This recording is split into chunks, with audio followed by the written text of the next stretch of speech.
I happily stopped straightening my hair and I haven't looked back in 10 years. I look like an alien superstar. I'm kind of feeling it.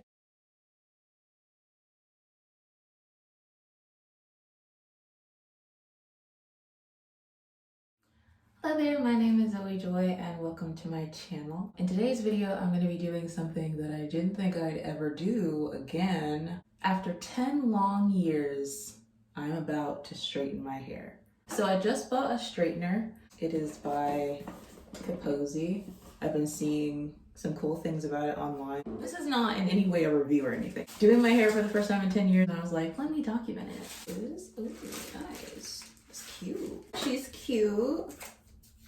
She's very cute, like it. Once again, this is not a review, so I'm not gonna get super into that. This is about me. I have already blow dried my hair. I don't know if you could even tell. It doesn't like doing what it's told, so it's already doing its own thing. I literally just did it yesterday, and I have a pretty traumatic story. As I'm gonna be straightening my hair, I'm gonna be telling you a story about thunder, and let's get into it. I used to do this all the time, and it's kind of crazy to me that I don't know what I'm doing. So where do I begin in my story? I'm just gonna plug this in. Why am I scared? Where's the on button? What is happening right now? You know what I'm gonna look at the directions. Okay. Decrease, switch, close, lock button. What's the lock button for?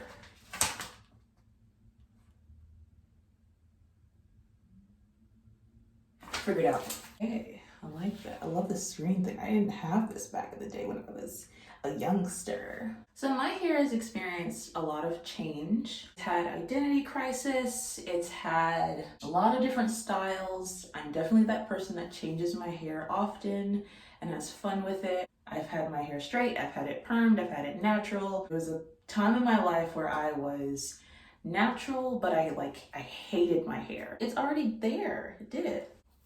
To start the story, we have to go back in time to when little Zoe was when little Zoe was 12 years old. At this point in my life, I lived in Atlanta. I was just getting to that age when I started really caring about boys, and I wanted to be liked by them. I wanted them to see me. Didn't really like my hair. I'd worn it natural for years, but then a friend of mine straightened my hair, and for the first time in my life, people started treating me really, really well. Okay, so I got one side of the back done, then I'm gonna work on this side.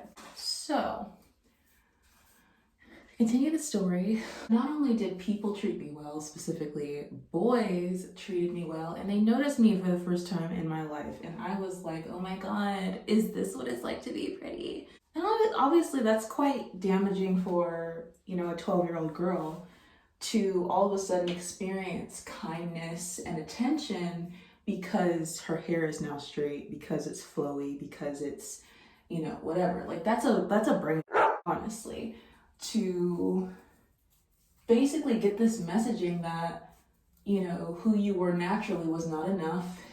It was not beautiful. It was not wanted, and when you changed yourself, you were finally accepted. Naturally being 12, I'm like, okay, straight hair equals acceptance. And so I straightened my hair all day, every day. I didn't care. I remember I visited some cousins, and a couple of them would just take their hands and rake through my hair to look for tracks. And it's this is all doing something to a 12-year-old impressionable brain, and it's just kind of crazy to me looking back.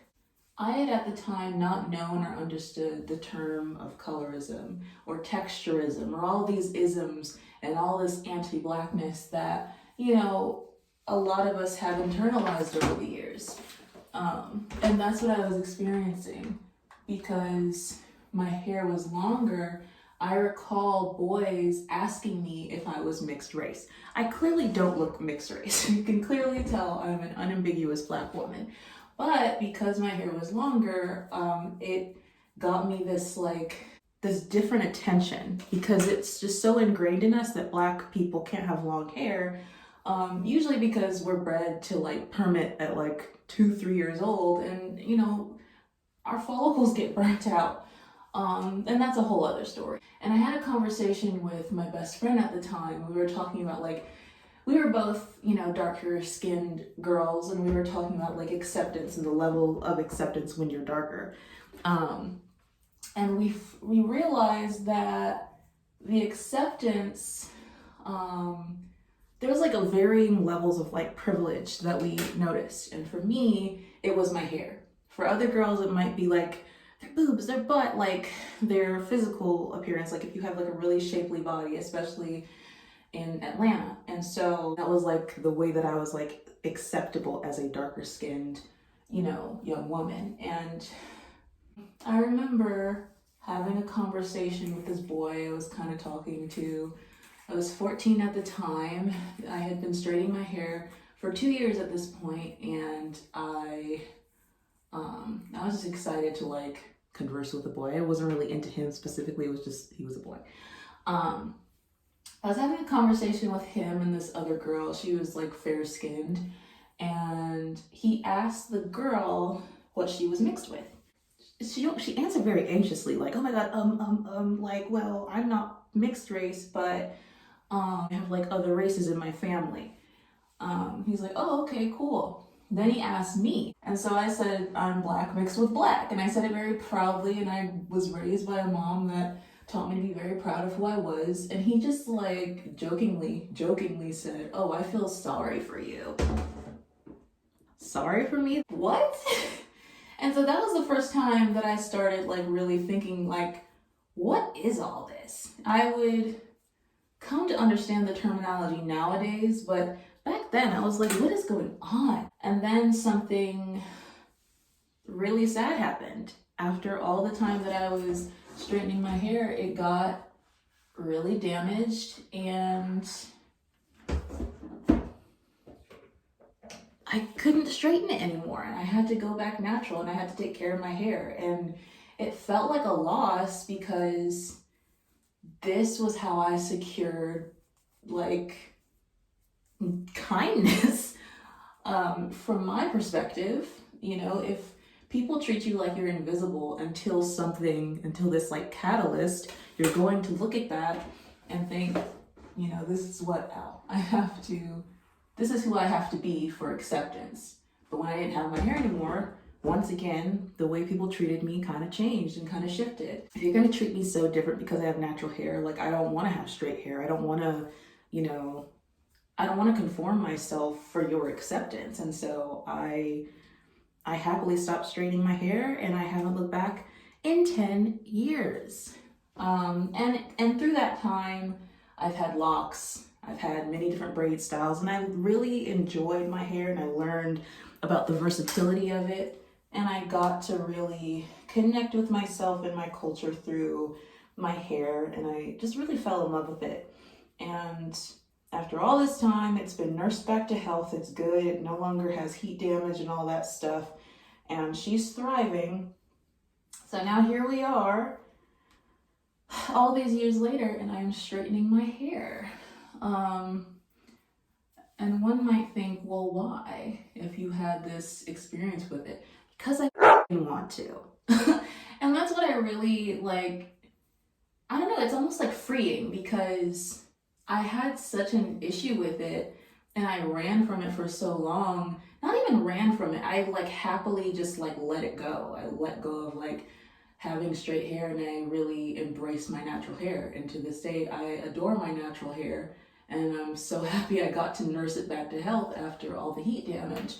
And like one day I was like, I haven't straightened my hair in like 10 years. It'd be fun, it's winter time, to just like, you know, straighten it, I could trim it, whatever. Like it'd be cool to just do it. And it's almost healing in a way, because me straightening my hair is not for other people, it's not for acceptance, it's not what it was 10 years ago. It's just like, I feel like straightening my hair today. And so I bought a straightener, and here we are. Moral of the story, boys are stupid. Just kidding. Moral of the story, for my black queens out there and anyone else that's listening, I say this specifically to Black women because specifically with our hair and our skin tone, there's so many things in this world that, you know, tell us that we can't fully accept ourselves and show up, you know, naturally as who we are. Black women's bodies, Black women's choices, Black women's hair is so politicized, and, you know, there's so much noise around just our own self-expression. So if you want to straighten your hair, straighten your hair. If you want to wear it natural, wear it natural. You want to wear a wig, braids, whatever, express yourself. Be your fullest, loveliest, magicaliest self, and just do what you want. And if there are any Black women out there that have experienced anything similar, please share in the comments. Let's make this a conversation, because it's something that a lot of us have experienced, and it's not okay. Yeah, that's my story.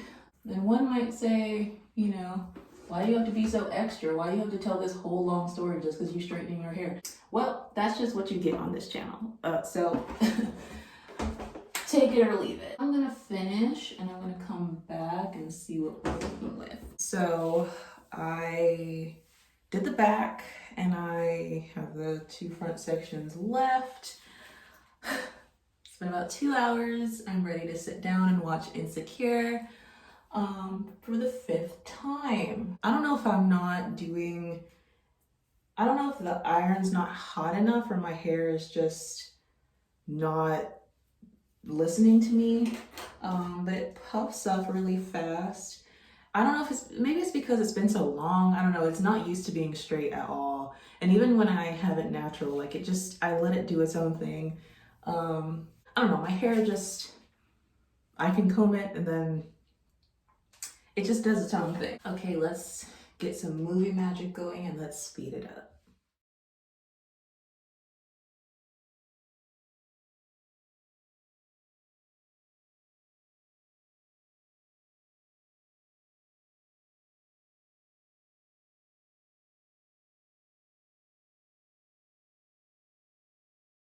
I'm done. Definitely need a trim. Cool. I'm cutting like a good inch off, maybe like 1.5 inches.